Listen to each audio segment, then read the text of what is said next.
And the crazy thing is that people always, like, for a long time, people always ask me, like, yo, when are you gonna make Diary of an Arsonist 2? But you don't just make a Diary of an Arsonist 2, bro. I don't think a Diary of an Arsonist has to, like, make you in a different space. It has to make you, if that makes sense. Like, that situation, that album came from life making me.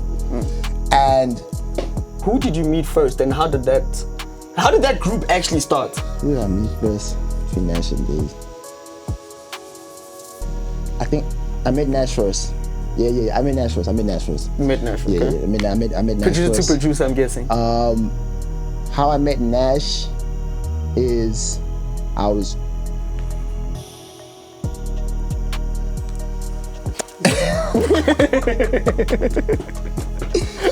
Oh shit, man! Right, that's my bro. Even BabyDaiz, I'm guessing. A lot, bro. Yeah. My career is in a really, really amazing place right now, and I owe it to the people around me. I owe it to Black Bros, Nash, Days. Those are your brothers. My boy Wu, Nikki V. For me, and I have no doubt that people will see this. There's a guy named Nikki V, bro. This guy's one of the greatest rappers alive, bro. Yeah. And you would say that with your chest. Yeah. For real, bro. Yeah. I would not be the artist that I am today without him. I would not. That was the first inception, bro. I would not be the artist I am today. Yeah. Without my brother Nick. What's up, everybody, man? It's your boy Msenko Frank, and welcome to the 3rd episode of Swang Sessions. Today I got an underground lord, Patrickxlee. Yeah. What's up, brother? My brother. Easy, chilling. Yeah, we here. It's a chilly day today, so I hope we're gonna have a fire episode, bro. That's what you did. That's good. Yeah, man. So how you feeling, bro? Let's just start it off there. How you feeling? Shit, bro. Feel good, bro. Yeah. Yeah, feel chilling, good. laid back. Yeah. Feel good, bro. Nah, that's good, man. Yeah. So let me start off simple, man. So, where you from, and what made you fall in love with the music, firstly? Shit, bro. I mean, I'm from Zambia, bro. I'm from Zambia. What made me fall in love with music? Man, I don't know, bro. You just fell in love with the music? How did that happen, bro? I could say, like, there's, you know, I've kind of told this story like so many times, but in recent times, I don't know, bro. I was always around it, bro. Yeah. Just always around from a it. young age. Like from a young age, bro. Like just always around it, and I just always had a good memory with lyrics. Yeah, I had a good memory with lyrics. And so did you used to like recite, like maybe I used to recite lyrics, people, like Eminem. I used to recite lyrics. I used to swear, bro. I was spitting, bro. Yeah, for real. Yeah, 100%. Okay, so what made you step like out of the box? Because you know, like South Africa has can I say extinguished sound where people want to sound like Nasty C, Aries, and I remember the era you came in.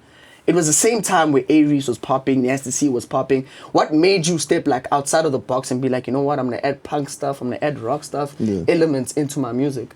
So when I was making music, like in my high school career, I was just always like focused on making projects. So by the time I had already matriculated, I had made a rock project, I had made a rap project, I had made like a classic boom bap, I had made like a screamo, I had made a depression project, I had made like all different types of projects.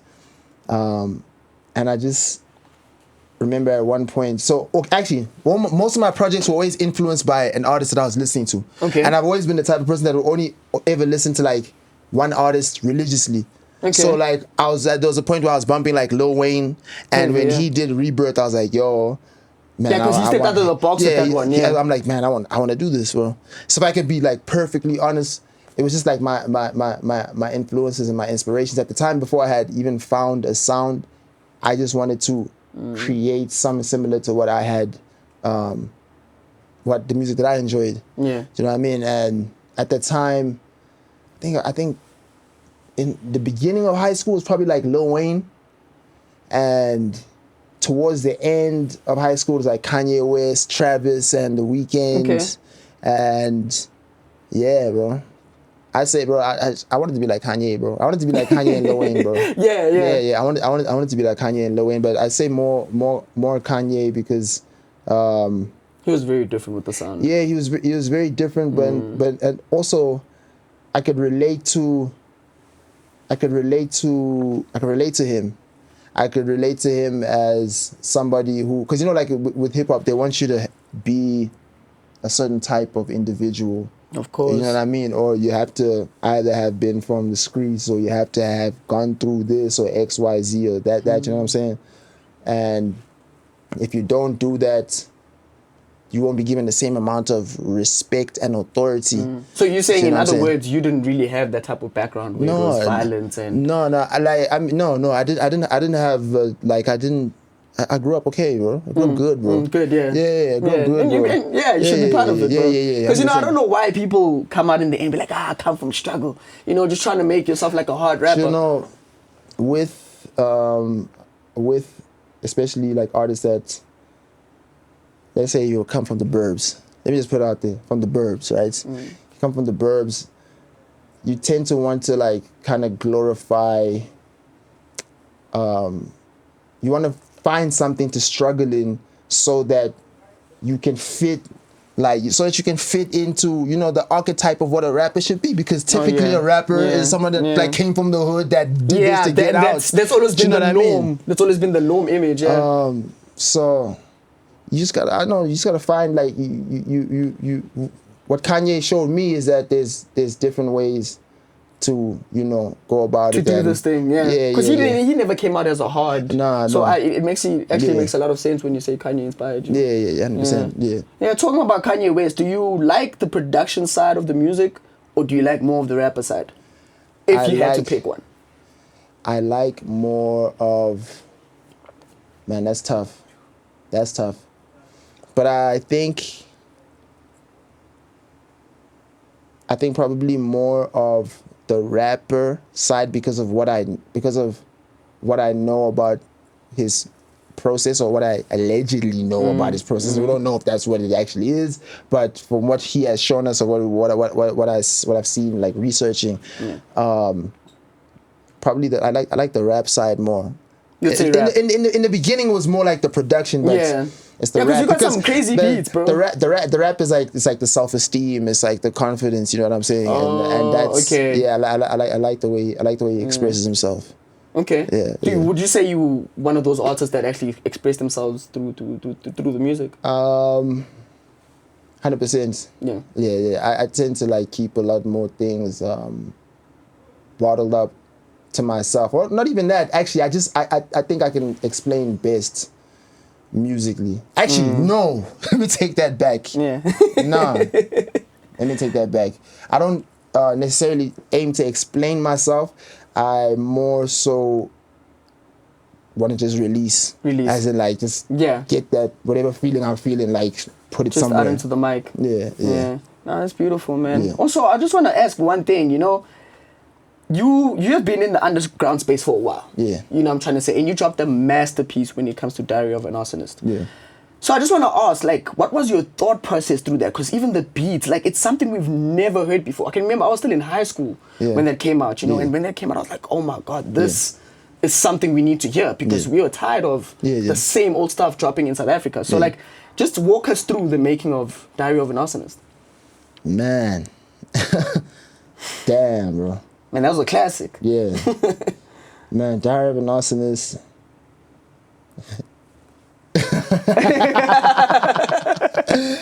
Oh man, Diary of an Arsonist was a wild time, bro. It was, I don't know how to explain it, bro. It was just a wild time. It was a roller coaster. Do you think you were going more of a dark time, or was it more of a good? It was dark, but it's like also when you're young, you want to like kind of like revel in that. You don't know that you're doing it at that time, but it's like you owning your emotions. It's like you kind of rebelling. You know what I'm saying? In a sense, it's like, here's everybody talking about this, you know, this party life, and it's flashy and everything and all that, and I kind of have a different story. So circling back now to artist wanting to find something to like struggle in, because of like the environment that I grew up in, right? Most of my problems and shit were never like, it wasn't like financial or anything like that.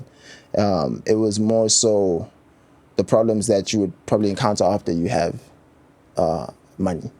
Or after you grew up in environments with money, so it's like more so Suffering like from success. it's more so it's just like it's like family shit. It's like of course. people shit, friend shit. It's more that type of stuff. And I always found myself as somebody that was in a, like the crowds that I was in, the crowd that I gravitated to or towards, it didn't make sense for the person that my parents were trying to raise me to be, if I could say that. Yeah, if that makes sense. No, I hear that. I tend to gravitate to, I was gravitating a lot to people that were going through it. I was going through it. Yeah. You know what I'm saying? And you felt like your parents probably didn't understand you at the time. Shit, at the time, they probably don't understand me now. Yeah. But it's love, like, and I mean that, like, I have a real good relationship with them. Okay, as long as you got it, yeah. But yeah, man, shit. Fuck, bro, what was the question? Was it? It Diary of an Arsonist. Like, what was your thought Diary process? of an Arsonist. Yeah. I was drinking a lot of alcohol. At the time.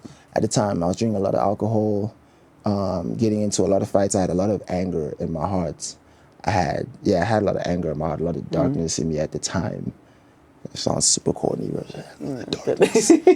Come on, bro. We're allowed to go through emotions, man. We're allowed to go through emotions. And yeah, I just wanted to put that feeling, bro. I felt misunderstood. It wasn't a very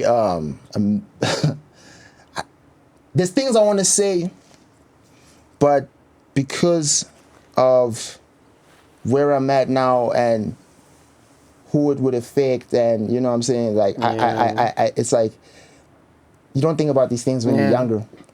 When you're younger, you could jump on the song and be like, Mom, you did it, and then when you grow older, and you kind of understand that everybody's kind of like messed up, and why everybody does what they do, and why you do what you do, and you don't want to hold yourself to any judgment. Therefore, you can't hold anybody else to any judgment. So it's like, it's hard to be vocal. Yeah, but for the sake of the art, I'll just say that a bulk of my life did not feel real. A bulk portion of my existence felt very, very fucked up. Like very, very fucked up, to the point where, like, you know, like in the beginning when I started saying certain things, because I like to use a lot of metaphors to describe situations. I might drop a bar like, oh, I'm going through hell, or I might meet someone, or I might be talking about somebody that I think is like super fucking evil, and I'm like, yo, I was talking to the devil, and then the people hear that and they're like, yo, Patrickxxlee is a devil worshiper, or he's evil, or this, that, and the third, you know what I'm saying? Yeah,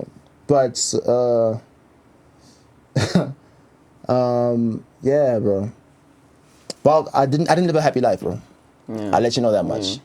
Did not live a But the way it sounds is like you didn't really enjoy Diary of an Arsonist then. Not that I didn't enjoy it, but I have a tendency not to enjoy any of like my past projects, to be honest. Like, oh, so it's just with any project? Yeah. You ask me like, what do I think of Room 37? I mean, I don't know. I have this thing in my head. Like, I like to, once I build something up, once it's done and dusted, then I have to destroy it mentally, so that I can like evolve from it. And that project. That process, and it's something I want to change. I do want to find a somewhat better harmonious way to coexist with this creative field. Yeah. Because it is kind of like nerve-wracking on the brain to always reach a point where you're like, fuck, I hate that. And I'm like, fuck, I hate that so much that I have to change it. Yeah. And that's what has always helped me get better. Oh, okay. That's what helps me. Like your process. That's what has always pushed me to do better. You know what I'm saying? Yeah. I don't know. Never satisfied, bro. So I guess the next question then is null and void, because I was gonna ask, like, would you ever do another diary, like a second diary? Second diary of an arsonist. I mean, I worked on I actually finished the second diary of an arsonist last year. What? And then got to the end of the year and then scrapped half of it, and now I'm working on the second half of it. Oh, right now. So it's something that's coming. Yeah. No way, Pat. 100%. And the crazy thing is that people always, like, for a long time, people always ask me, like, yo, when are you going to make Diary of an Arsonist 2? But you don't just make a Diary of an Arsonist 2, bro. I don't think a Diary of an Arsonist has to, like, make you... in a different space. It has to make you, if that makes sense. Like, that situation, that album came from life making me. And the way that my career has gone, I'll just make a hand motion for you. My career did this, zoom, boom, and I was doing this. Right? Yeah. I made Diary of an Arsonist here, right? Down here. Then zoom, boom. Diary of an Arsonist 2. I don't want to make a Diary of an Arsonist 3. I don't want to make a Diary of an Arsonist 3. I probably will. Yeah. But so to say that the course that I feel God put me on is like I really just want to be as great as I could possibly be with the things that are in my grasp right now. And if I can get more things in my grasp to be great at, I will. But as of fuck, man, I forgot the point I was gonna make. It was gonna be such a good point, bro. It was gonna be such a good fucking point, bro. Yeah, bro. Oh yes. So if you pray to God, if you, I pray to God. I'm like, yo, I want more creativity. I want to be stronger. I want this. I want this, and then my life goes. Yeah. You know, you can never plan. No, you can never plan listen to what I'm saying to you, bro. If you ask God, if you say, God, I want strength, He's gonna drop a 50-pound boulder on your back, bro. Yeah. And you're gonna struggle to push that thing, but you literally prayed for that. Yeah. Do you know what I mean? Yeah. At one point in my career, I feel like I started not running out of things to say, but I lost track of who you wanted to be. Who I wanted to be, because I remember the day there was a very specific day when my music switched from and this was actually like maybe towards the end of high school. My music switched from me just wanting to emulate the greats. And I remember there was a day that I felt like I was so sad that day. I made this song called Therapy Session, where I just gave myself a therapy session. I went and I played it for my mom. And then I was like, yo, from this day onwards, all my music is going to sound like this. And that song was so dark. Do you know what I'm saying? And that was that thing that clicked in me. I feel like maybe that was God saying, yo, this is a direction. And at some points in my career, I felt like I lost sight of that.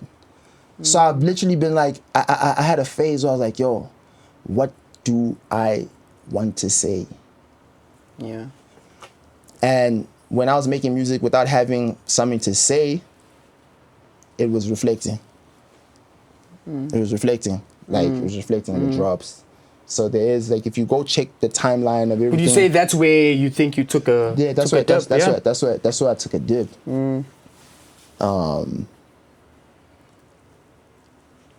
And yeah, it's only made me stronger, bro. Yeah. Do you think the outside people made you feel some type of way? Like, you know, Patrickxxlee fell off. Patrickxxlee, what this? Patrickxxlee had so much talent. Like, how mentally, like, how do you deal with that? Yeah, so the one thing I always used to hear, which is like, or even till this day still hear, is like, oh, you meant to be this, or they always have a certain this, or you know what I'm saying? And that shit did get to me. It got to me. It got to me. It got to me. But then it just let me know. It let me know that I was weak, bro. That's what it let me know. It let me know that I was weak, and also, if it's getting to you, means there must be some form of truth in there, right? So something you believe. Yeah. So me, I'm not gonna accept. Like, this is the thing. I'm gonna fight till I die, bro. It doesn't matter. Even if I'm weak, bro. Even if I have, like, bro, I'm gonna fight till I die, bro. Do you know what I'm saying? Yeah. Simple as that, bro. And when you say fight, do you talking in terms of the music, or you just talking in terms of yourself? Myself, music, anything that I want to do, even like my body will move even if I don't believe in it. I can't stop myself. I wanted to quit so many times, bro. Yeah. I wanted to quit music so many fucking times, bro. Yeah. Do you know what I'm saying? Like, some things in life, it's like, I just have a chip on my shoulder, if that makes sense. No, I hear that. I just have a chip on my shoulder. I feel you always will have that chip, Pat. And I'm gonna prove everybody wrong. I promise you, on everything in me, I swear to God, bro, I'm gonna prove everybody wrong. I promise you. Yeah. I don't know how, bro. I don't know how. For me personally, I don't even feel like you don't even need to prove anything. Like, people don't understand. It's not even like, yeah. Let me rephrase that, bro. I'm gonna achieve what I set out to do. Right? There's a mistake, a very big mistake that I made when I first came into the industry, which is going around and telling everybody how good I am. Right? And telling everybody I'm gonna be this, that, and the third, and also very naive, bro. I think yeah, very naive in thinking that everyone would have your best interests. Of course. You know what I'm saying? That's like, no. So, of course. But I don't know, bro. Yeah. But anyway, so you actually got me emotional now, bro. You actually got me emotional. I want to say something to, like, any of the kids that are listening that have bumped me or that have been inspired, or I just want them to understand that you actually should not be listening to anyone, to nobody, bro. Why? We live in a realm of infinite possibility, and you're gonna go and pick the most negative thing? Yeah. What? Yeah. Does it even make sense? What? I don't even want to chill with anybody that's gonna tell me what's gonna go wrong, bro. Yeah. The moment you tell me what's gonna go wrong, I'm gonna cut you out of my life, bro. Yeah. Because that's the shit that's holding us back, bro.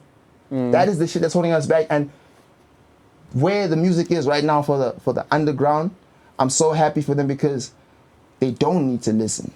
It's like the conversation we're having before the camera started rolling. Now they don't need to listen. So I would just advise, don't listen, bro. Don't listen to nobody, bro. The best advice is gonna come from yourself, bro. Yeah. We keep talking each other into mental prisons, bro. You know what I'm saying? You have an amazing idea. Yo, I'm gonna go start this business, right? But then my business failed. You come and tell me I'm gonna start this business, and I tell you, nah, bro, don't do that, bro. And I'm just like, bro, who are you to tell me? Do you know what I'm saying, bro? Just put in the work. That's what it is. Just put in the work, bro. Just put in the work. Block it out. The best thing anyone could do for themselves creatively would be to stay completely out of the comments, stay completely off your phone. Like, stay off your phone. Your phone is ruining your life. I just want to let you guys know that. If you haven't figured it out already, your phone is the reason your shit's fucked up completely. Yeah. I can guarantee you that. It's probably not even a liquor. It's your phone. So just stay away from your phone, right? Stay away from your phone. Yeah. This nigga just whipped out his phone right now. So going into more, let's go more simpler topics, man. You got me emotional for real.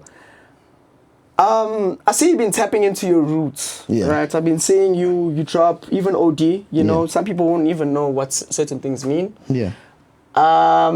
Would you say that is the direction you are taking your music currently, or is it just something you are doing just to give back to where you came from?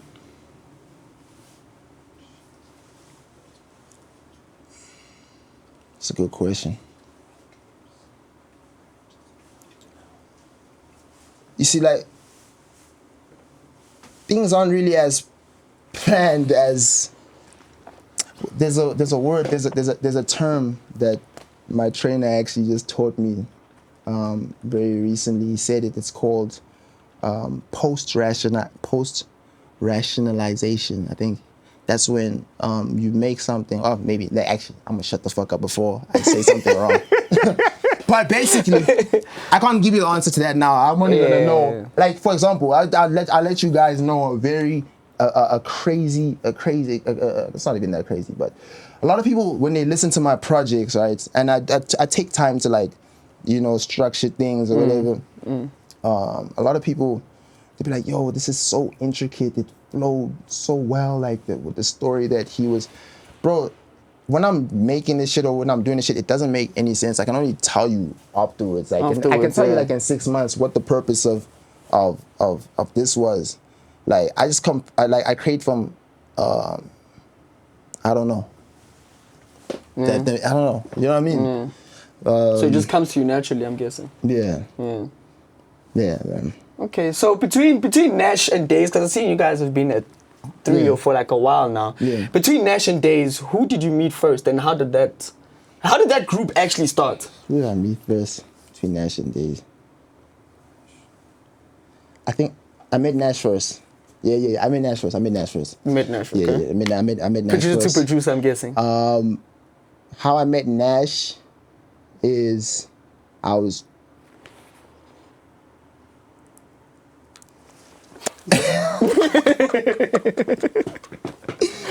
Oh shit, man!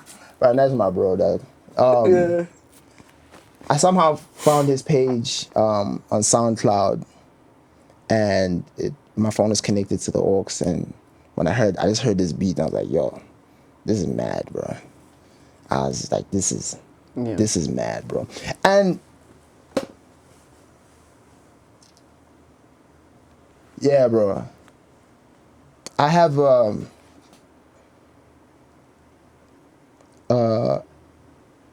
great respect for artists. Like, if there's something that inspires me, I have a great respect, and I want to learn. I want to learn. And so you say you learned quite a few stuff from Nash. I learned a lot from Nash. Yeah. I learned a lot from Nash.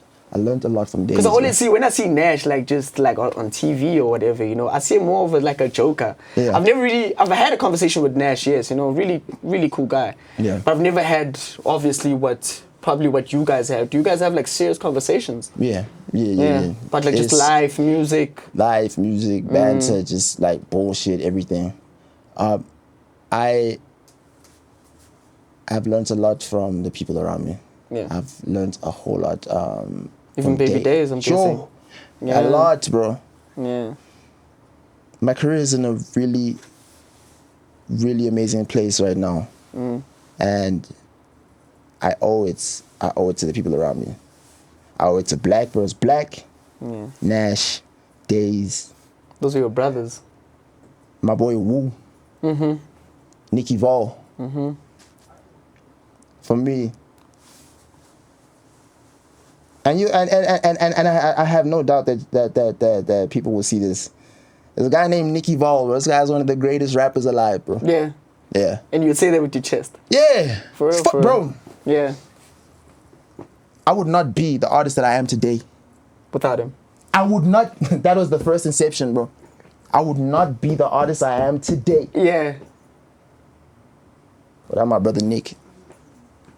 So what did he do? Like, did he like put you onto music, or did he like teach you certain ways of rapping? Everything. Yeah. Everything from demeanor to how to move to you know, like it's like we're like evil twins, bro. Yeah. We're like evil twins. So it's just like something you guys guide each other type of thing. Like he always had a confidence. He always has this confidence that I was never really able to tap into. But just like, you know, when you and that's why, you know, you gotta be very conscious of your space, because as human beings we're sponges. So you naturally absorb energy. Yeah, you just naturally absorb, and that's why yeah, man, like I'm a sponge, bro. Like I love to learn, bro. Like I love to learn. Trust me, any studio session, if there's something I don't know, like I'm leaving with codes, bro. Like I'm leaving with when I mean codes, like I mean like I call them codes, like cheat codes, matrix codes. You know what I'm saying? Like I'm leaving with codes, something bro. you just take from people. Yeah. So I have a great appreciation for my friends, because they don't feel any form they don't feel selfish to let me learn from them, and they don't feel they don't feel some type of way to let me learn from them. And because of that, I extend the same. And yeah, bro. Yeah. Okay. So I've seen you had a song with Sjava. I think that was a beautiful song at first. Even him, man. Like he's big. He's big dog for real. Even he should. Man, like I glaze, bro. I've always glazed Sjava, bro. Like, so you know what I'm saying? Like to the point where I feel like maybe I should chill. It might be a little bit extra, bro. But like, that's the blueprint on how to move, bro. Yeah. That's the blueprint on how to move. Bro. Would you say OGs are supposed to move like that? Because I feel like he doesn't look like the type that would understand your sound. But for the mere fact that he said, this guy's dope. Yeah. You know what I'm trying to say? Like, that's all it needs. Because I've been crying about, like, OGs not tapping into the music. As much as you can say, no, I don't listen to the sound. I don't do A, B, and C. Sjava is the last person you would think would listen to a Patrickxlee, a J Marley. Yeah. You know what I'm trying to say? Yeah. So, like, what did that mean to you when a Sjava, like, reached out and was like, that boy got it? Man, it made me feel like I was finally being embraced. It made me feel like I was being embraced, somewhat supported, for an artist of his caliber. Yeah, it did a lot for me, bro. Nah, that's a beautiful thing. It did a lot. It did a lot for my self-esteem, and also even the fact that there's a lot of personal stories. Groovy. That's how you for real. Like a lot of personal stories. Like just hang out, bro. Literally just hanging out with him. Yeah, bro. There's a lot everyone can learn from him. Definitely. And I feel like if you move like him, you probably catch a lot of blessings, bro. Definitely. Yeah. Definitely. Yeah. So yeah, man, let's take it back once again. Treehouse. So what is Treehouse, and just to let you know, I was never part of Treehouse. For real? No. Never. I was not a part of Treehouse. I think everyone would think that. Okay. Yeah, you were of course. definitely No. Because you always collaborated. Yeah, of course. Collaborated with like them. It was Treehouse, bro. Treehouse. Those are the niggas getting the plays, bro. Yeah. Treehouse was bro. Let's talk about Answer was getting plays. Bro. Yeah. Plays, yeah, like I said. Niggas getting the plays, bro. Like niggas was getting the streams, like yeah, they were doing it, bro. I think they shaped it before the underground became what it was today. They're the genesis of it. They said, you guys set the foundation even yourself. Yeah. You guys definitely set the foundation. Yeah. So like, but, and to be fair, Treehouse was there before me. If I remember correctly, I was looking like, oh, who these niggas? Bro? Yeah. Did you ever feel like, oh damn, I want to be a part of them? Or was it the only thing like, nah, I'm gonna be Patrickxlee? Nah. I never wanted to be a part of them. I used to get jealous of their numbers, though. I won't lie. I would be jealous. I was like, man, fuck, bro. I want these numbers, bro. Fuck, bro. Yeah. These motherfuckers are doing it, bro. Which is amazing, bro. Like I remember we're in the South today, and we're driving past this mall that they just renovated, and I think Nikki was like, yo. Oh shit! I just put his government name. Black versus Black. Let me restore his aura. Black was like, "Yo, bro, isn't this where that party happened? That I think was the first Flexecution, And we were meant to perform at that execution, but we were late. And when we got there, it was shut down. Damn. And I just remember the next day seeing the most epic video of Letabo performing that flexing song. And the whole People place went was shaking. crazy. I'm just like, what? Yeah. Yeah. This shit was built on us, bro. Definitely. But the question is, what made most of them just quit music? Because I feel like Letabo Asset still had it in him. I think he still had a couple of years in him for sure. Bro, the resources, bro. It's the resources. It was just a time thing, bro. I think it's just a thing of time, bro. I mean, I can't tell anybody else's story. So the answer I'll give you would just be my projection of the reasons that I would have quit. Now, the reasons that I would have quit was, just feeling like this is it. Okay. It doesn't. Or do you feel like you hit a ceiling type of thing? It doesn't move further than this. Yeah. So, what am I doing? But, like, if I was making music solely for the reason of, if I was even making music solely for the reason of love, like if that even, I don't know if I'd still be doing it. Yeah. So what I'm trying to say is that it's something deeper than love that I'm doing music for. Like, it goes deeper than just base level. Yeah. No, I hear that. So with Treehouse, would you say, I was talking with Black in the last episode, and he was agreeing that Treehouse was actually responsible for actually Ricky Rick having a Cottontest. Would you say that's true? Treehouse was responsible for Ricky Rick having a Cottontest.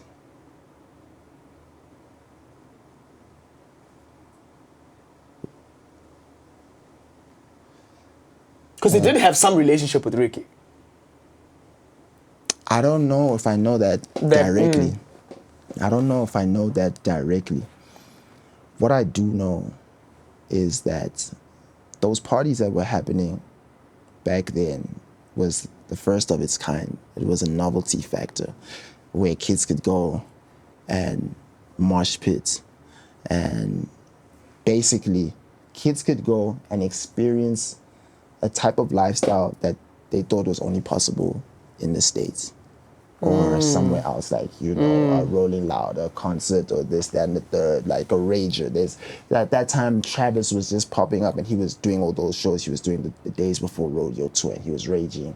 And it's like, yo, we want that over here. We want that type of energy over here, because beforehand, it's just like, you go to concerts and you're young, but really all that's kind of being presented to you seems a lot more mature than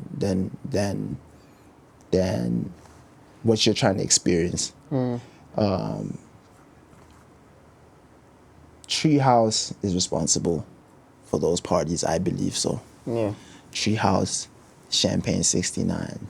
Those are crazy times. Those parties might have been a inspiration for Ricky to say, yo, let me do a Cottontest. I don't know. Yeah. But all I can say is that that's what started this shit, bro. Yeah. What we have right now, the underground doesn't understand. That's what started the underground doesn't understand. No, I think the underground does. They do understand, bro. I think. But are you guys getting your flowers from them, though? Bro. But you know what, bro?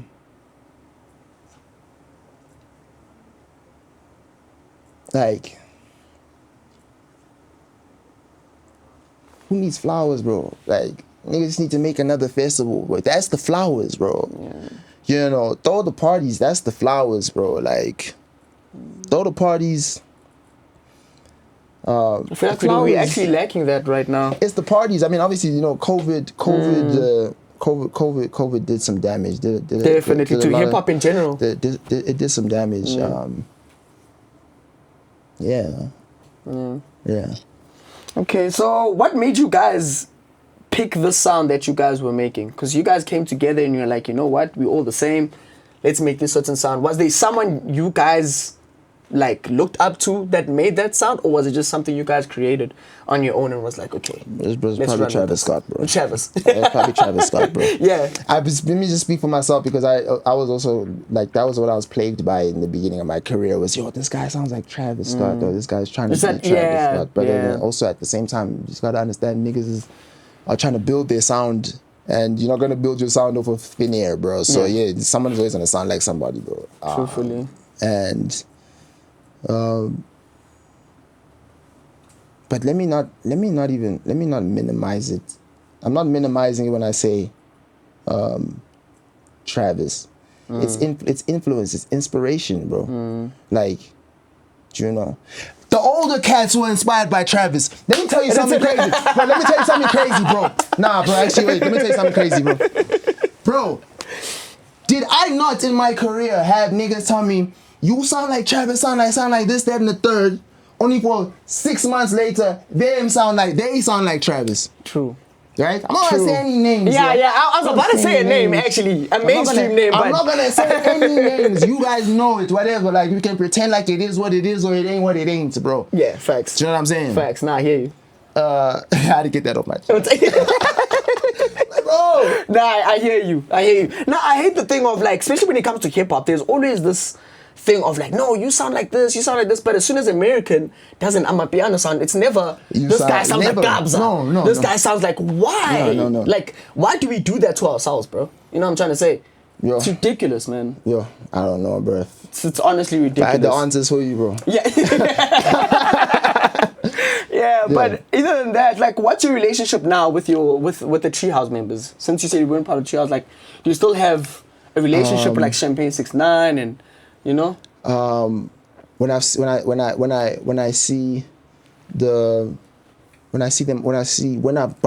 had the opportunity to, you know, be in the same space as them, it's all love, bro. Yeah, it's all love. It's like everybody kind of just, you know, did their thing, and you know, if you still you're doing something. You're you know doing something I mean? for real. Yeah, it's not an easy space. But I think everybody's doing. I don't think people are living in like in regrets, bro. Like, I don't think niggas should look at the fact that like I'm making music and they're not making music, that something went wrong, bro. Yeah. Niggas could have also just wanted to do it for 2 years, bro. Like, true. A nigga could have also, you know what I mean? Like, that's why we gotta stay away from the phones, bro. Yeah. We gotta stay away from the phones. Heavy on the phones. Heavy on the phones. We gotta find a balance. Something. We gotta find a balance, but yeah. But yeah, bro. It's a lot of outside narrative, bro. Will, you know, paint a picture. Niggas could have just grown up, bro. Like, you know. Okay, I hear that. If I remember correctly, I didn't hear anybody else say that they wanted to have like a 20-year career in music. But I've been saying this shit for the longest time. I've been saying that I want to have like a long ass career in music. You know what I mean? No, but you're still doing it for sure. You know, for sure. The people that know. And I always tell you this, bro. Yeah. I always tell you this. Like, you still got it, bro. Like, even you trying to prove yourself, I don't think you need to prove anything. Yeah. You guys set this thing. You guys set this level. Yeah. Cooper, Jay, the people we have right now, without you guys, non-existent. Yeah. So I need you personally to understand that. For real. Yeah. And this is just me. I don't even care if the camera's on right now. This is a topic I'm having with you personally, bro. You don't have to prove shit. You've always been that guy. As I said, in high school, I used to listen to you, bump you like crazy, even till today. I will always give you your props because I feel like you do not get enough flowers in the space.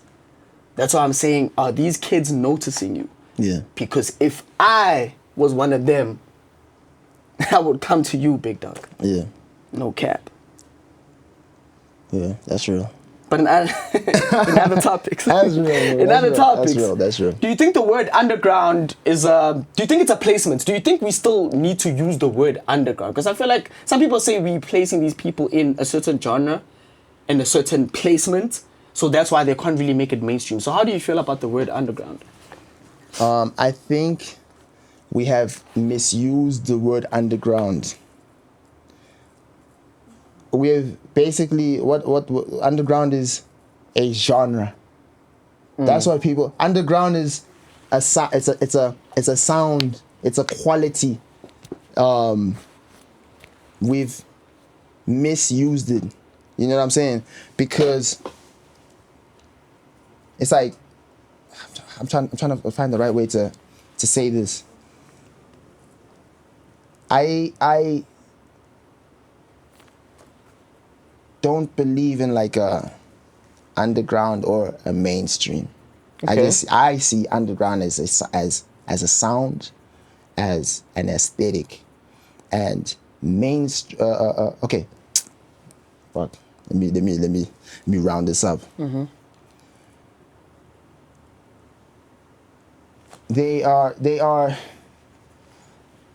They're just aesthetics, bro. They're just, how do I say this? It's just a look, bro. That's all it is. It's a look, bro. Because there's quote unquote underground people that are doing bigger numbers than mainstream. Keep it in the mainstream. Thank you. So by definition, then that person is mainstream, bro. To be honest, we just don't allow it. Yeah, we just. In South Africa, there's a certain way you must do it. Which is why I'm saying that underground and mainstream is just a sound, bro. It's just a sound. You wouldn't bro. really say it's so a placement. It's just when you go mainstream the moment you switch your sound to like something that's easily digestible by everyone. I hear that. Whether you are now accepted as in mainstream is a different story. But I don't know, bro. I don't think like niggas should not be concerned with that conversation. Are you mainstream? Are you underground in 2026? Bro, go run up your streams, go run up your bands, go do your shows, go travel the world, go connect with artists. What's mainstream and underground about that, bro? Like just go live do your your own fucking thing. life, bro. Get up, go grind, go, bro. Like mainstream or whatever, bro. Like you'll be winning a Grammy. He's an underground. You know what? Let me tell you something. Like Travis looks like an underground artist still to this day. The aesthetic and everything of it, the structure and so, like when you did you go to the show? The show, the Travis Scott, Travis Scott show, definitely. I remember saying this to Nash. I was like, bro. Were you there? Yeah, I was there. Yeah. I was like, it feels like it feels like looking at an underground artist that really managed to expand. That really broke the barriers. Really managed to expand, but still held onto the nuances that made that creates that image. Yeah. And you can see that on stage, but not only by the how clean cut it is, but also by the tiny mistakes that were being made, which also make it organic. Organic, of course. Yeah, I hear that. Would you say in South Africa there is a sustainable way to make money? In the UG, let's say the UG, because we got a lot of rich kids. And of course, like, well off, which is not a bad thing at all. Your parents work for you to be at that level. Yeah. So, like, would you say there's a sustainable way, or it's just kids flashing money that they don't have? Is there a sustainable way of making money? You put out a lot of music. If you put out a lot of music, you will make money. Yeah. It's different now, obviously. It's different. But you'll eat, bro. Yeah. You'll make money. So bro. you definitely feel you'll make money, but it's not to say that who is making money. Yeah. That's the question. Yeah. Let's say actually, yeah. Yeah. Can you make money? You can make money, bro. Yeah. You just, I think so. This is what I subscribe to, bro. All these things that we have in the landscape that say, yo, this X amount of money or you cannot make. It's you're gonna attract whatever you subscribe to mentally, bro. You're literally going to attract whatever you subscribe to mentally. So when niggas are saying hip hop is dead. Yeah, it's dead because in your head it's dead. In your head, yeah. Oh, there's no money in hip hop. Oh yeah, Yeah. You're not getting That's- money in hip hop. Cool. Yeah. Oh, there's no. Oh yeah, cool. You do that, That's bro. on you. Yeah, that's on do you. That, That's on you for real. you do that, bro. Yeah. Bro, this is there's a time in my life where I was always talking about all these like spiritual things and all that, and I just want to circle back to just remind everybody that it's mind over matter. Like, Definitely. it really is. Like, so, bro, like I said, stop believing in this negative propaganda that's attracting these unfortunate situations into your life. Stop believing there's no money in the music that you're making and then you're not making no money, bro. Like, focus on yourself. Yeah, bro. Just attract some shit, bro. Or pray, bro. Definitely. Bro. And also, last but not least, I don't know if there's a last. What the fuck am I saying? You interviewing me now, bro. Okay, you interviewing me now. We've been lied to. We've been lied to, bro. We've been lied to. And yeah, I just want to remind everybody that every time in your life when you thought shit was done for, it was never done for, right? Every single time when you thought it was done for, it was never done for. It was almost like there was something that had your back, bro. So I think we should rely on that more, and you'll have more favorable outcomes in life. Damn. Man, and in more sensitive topics, you can decide to talk about it or not talk about it, you know. Yeah. R.I.P. Costa. Yeah. You know, I just want to ask, like, what is your relationship with him, you know? Like, how did that begin? Because you guys had a couple of songs together, actually. Yeah. You know what I'm trying to say? So, like, how did that relationship become the relationship that it was? Man. You know, every single person that I'm super close with, I've fought with. Every single person that I was super close with, I fought with. The first time me and Costa met each other, we got into a physical fight. The very first time that Over what? And we're both drunk. Oh, damn. Okay. We're both drunk. Okay. We got into a physical altercation, bro. Yeah. I don't know where that switch happened from. Okay, these guys want to kill us. Yeah. We're gonna kill them. I don't know where that. You don't even know where it started. Where that switched to now. This is legitimately one of the realest human beings that you can come across. Definitely. Costa embraced me at a time where it would have been very shaky to embrace me. He embraced me at a time where it was basically, it's time for this guy. Okay. Yeah. And Costa is the type of person to be like, yo, pull up on me. You pull up on him, and he tells you. This is a guy that's got his own shit going on, bro. Yeah. And he said, yo, bro, pull up to my crib. You get to his crib, and he's telling you, bro, this is what you should do, bro, if you want to move the needle again. Oh, shit. No, do it like this, do it like this. Or you want to come to the show, do it like this, do it like this. Super real. Yeah. Would you say one of your closest friends, you'd say? Man, I wouldn't say like closest. I wouldn't say, I don't wanna embellish it and make it seem like, you know, something it wasn't. Yeah. We're super cool, bro. Yeah. We're super cool. Yeah, because I could see the chemistry through the songs, you know what I'm trying to say? Like, we were super cool. Yeah. And I think on my part also because like I was also still struggling with ego and also my own inadequacies at the time and struggling with things like, you know, envy and all that type of stuff. It did stop me from fully getting as close to people that I wanted to. Not stop, but like it's like kind of like this industry is like very, what can I gain? Yeah. And a lot of the times, what tends to happen is because you're somebody that is doing something, you will tend to when things feel genuine, you start to question them. Like, is this a real friendship? Are we really friends because we're friends, or is it because we're in the same space? We're in the same space, and we can benefit each other. Yeah. And I used to struggle with that a lot, so it used to cause me to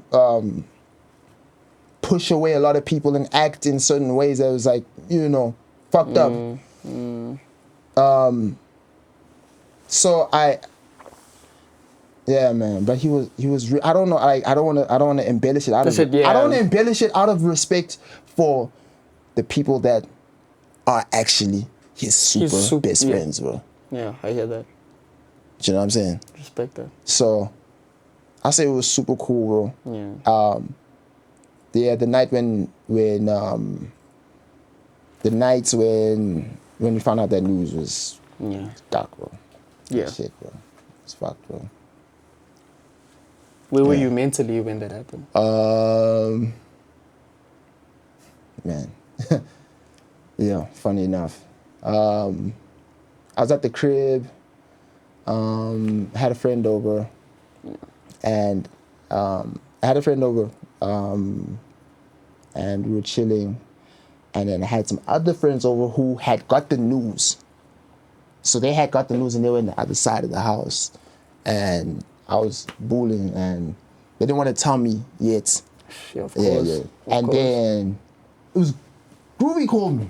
Yeah, you called me. Yeah. No, Groovy, damn. And why you go do that? Well, it was it was just one of those moments where it's like, damn, okay, this doesn't make any sense whatsoever. Yeah. It doesn't make. Anytime, this could be our last time. Yeah, bro. Like, you never really know. Like, yo, I was about to say something so evil. This has been a real episode, so you might as well just say it, bro. No. Yeah. We're becoming better people. Right now, it's mind over matter. There's something. There's a few theories that need to be tested, and then I'm just giving out free codes, bro, because at the end of the day, that's what you do if you truly believe in yourself. And if you truly believe in yourself, you'll want nothing but to give out the codes. Definitely. So yeah, I just want to do this for some kids out there that really feel like they cannot get out of the position that they are in. Yeah. Like, I need to prove it so that I can now be able to go and tell that kid, hey, listen, shut the fuck up with all that complaining, bro. Yeah. Do X, Y, Z. Yeah. And it doesn't matter if you're in the pit of hell, my boy. You're gonna make it out. Yeah. You'll blink, and it'll be greener pastures, bro. Yeah. Yeah. It can be done, bro. Okay. So besides that, you got any words of wisdom for anyone out there? Or anything you want to get off your chest again? Words of wisdom.